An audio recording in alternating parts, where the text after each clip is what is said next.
Saudara-saudari terkasih dalam Kristus, hari ini Senin 27 Januari 2025 dalam pekan biasa ketiga tahun C. Bacaan dibawakan oleh Felicia Devina, Mazmur dilantunkan oleh Agustinus Ronald, dan renungan ditulis oleh Katarina Sugiyarti. Selamat menekuni Sabda Allah. Mari berziarah dalam pengharapan untuk dunia yang lebih baik.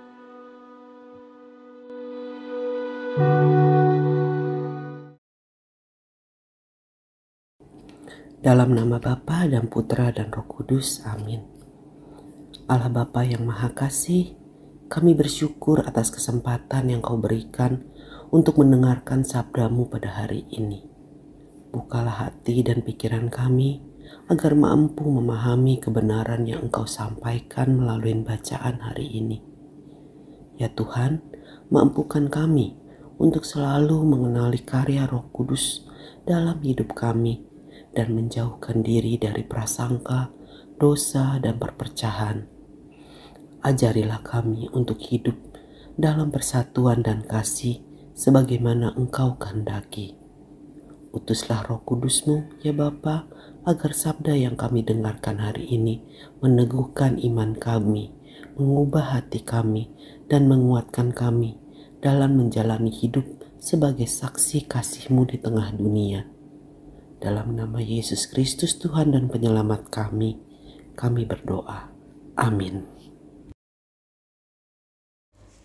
Bacaan dari surat kepada orang Ibrani, bab 9, ayat 15 dan 24 sampai 28. Saudara-saudara, Kristus adalah pengantara dari suatu perjanjian yang baru, supaya mereka yang telah dipanggil dapat menerima bagian kekal yang dijanjikan, sebab Ia telah mati untuk menebus pelanggaran-pelanggaran yang telah dilakukan selama perjanjian yang pertama. Kristus telah masuk ke dalam tempat kudus, bukan yang buatan tangan manusia, yang hanya merupakan gambaran dari tempat kudus yang sejati, tetapi ke dalam surga sendiri, untuk menghadap hadirat Allah demi kepentingan kita. Ia pun tidak berulang-ulang masuk untuk mempersembahkan dirinya sendiri, sebagaimana Imam Agung setiap tahun masuk ke dalam tempat kudus mempersembahkan darah yang bukan darahnya sendiri. Sebab kalau demikian, Kristus harus berulang-ulang menderita sejak dunia ini dijadikan. Tetapi sekarang ternyata, pada zaman akhir ini, hanya satu kali saja menyatakan diri untuk menghapuskan dosa lewat kurbannya. Manusia ditetapkan Allah untuk mati hanya satu kali, dan sesudah itu dihakimi. Demikian pula Kristus hanya satu kali saja mengorbankan dirinya untuk menanggung dosa banyak orang. Sesudah itu, Ia akan menyatakan dirinya sekali lagi tanpa menanggung dosa untuk menganugerahkan keselamatan kepada mereka yang menantikan Dia. Demikianlah sabda Tuhan.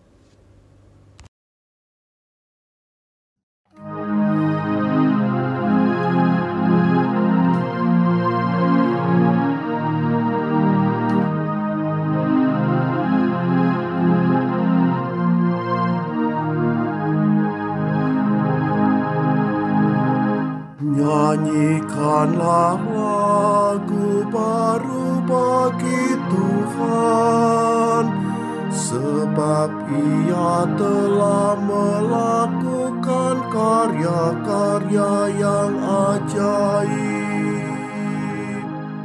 Nyanyikanlah lagu baru bagi Tuhan, sebab Ia telah melakukan karya-karya yang ajaib. Keselamatan telah dikerjakan oleh tangan kanannya, oleh lengannya yang kudus.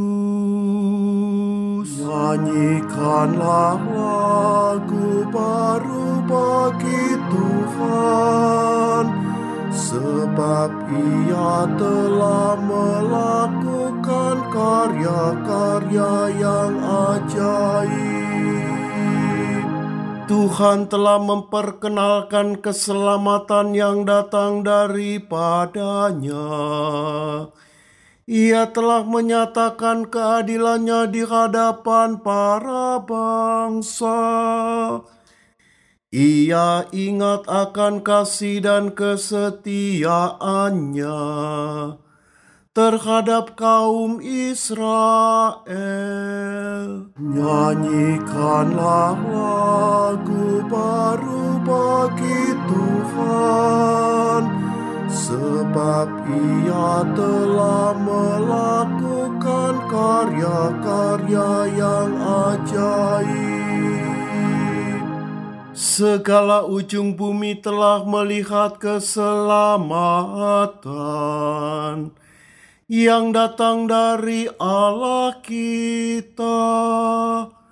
Bersorak-sorailah bagi Tuhan, hai seluruh bumi. Bergembiralah dan bermazmurlah.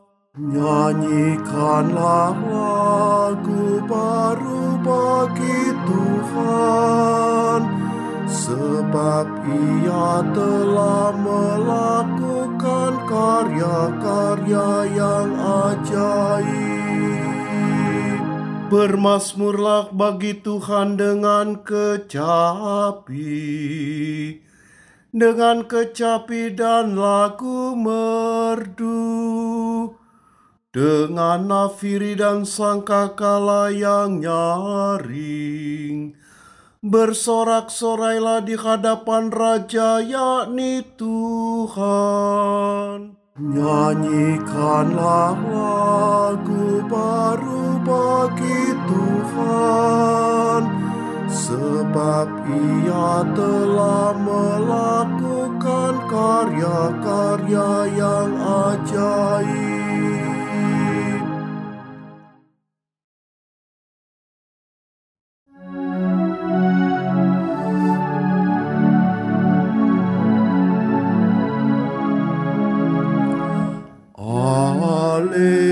Haleluya, haleluya. Penebus kita Yesus Kristus telah membinasakan maut dan menerangi hidup dengan Injil. Haleluya, haleluya.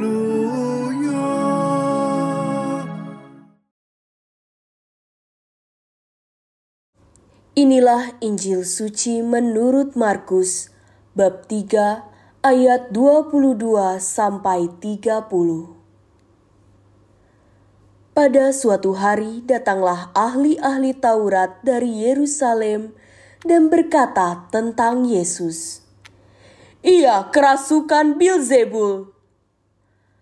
Ada juga yang berkata, "Dengan penghulu setan ia mengusir setan." Maka Yesus memanggil mereka, lalu berkata kepada mereka dalam perumpamaan, "Bagaimana iblis dapat mengusir iblis? Kalau suatu kerajaan terpecah-pecah, kerajaan itu tidak dapat bertahan. Dan jika suatu rumah tangga terpecah-pecah, rumah tangga itu tidak dapat bertahan. Demikianlah juga kalau iblis berontak melawan dirinya sendiri, kalau ia terbagi-bagi, ia tidak dapat bertahan, malahan sudahlah tamat riwayatnya. Camkanlah, tidak seorang pun dapat memasuki rumah seorang yang kuat untuk merampas harta bendanya, kecuali kalau ia mengikat lebih dahulu orang kuat itu. Lalu barulah ia dapat merampok rumah itu. Aku berkata kepadamu, sungguh, semua dosa dan hujat anak-anak manusia akan diampuni. Ya, semua hujat yang mereka ucapkan. Tetapi apabila seorang menghujat Roh Kudus, ia tidak mendapat ampun untuk selama-lamanya, sebab dosa yang dilakukannya adalah dosa kekal.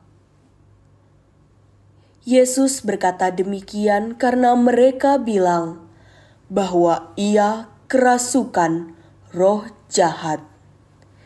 Demikianlah sabda Tuhan.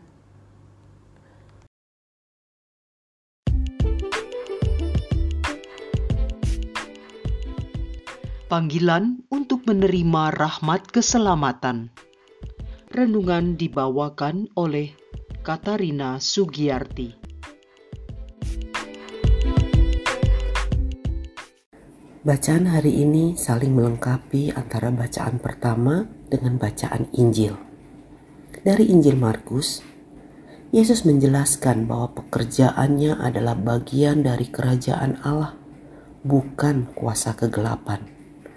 Ia menegaskan bahwa perpecahan adalah tanda kehancuran dan kerajaan Allah tidak mungkin melawan dirinya sendiri.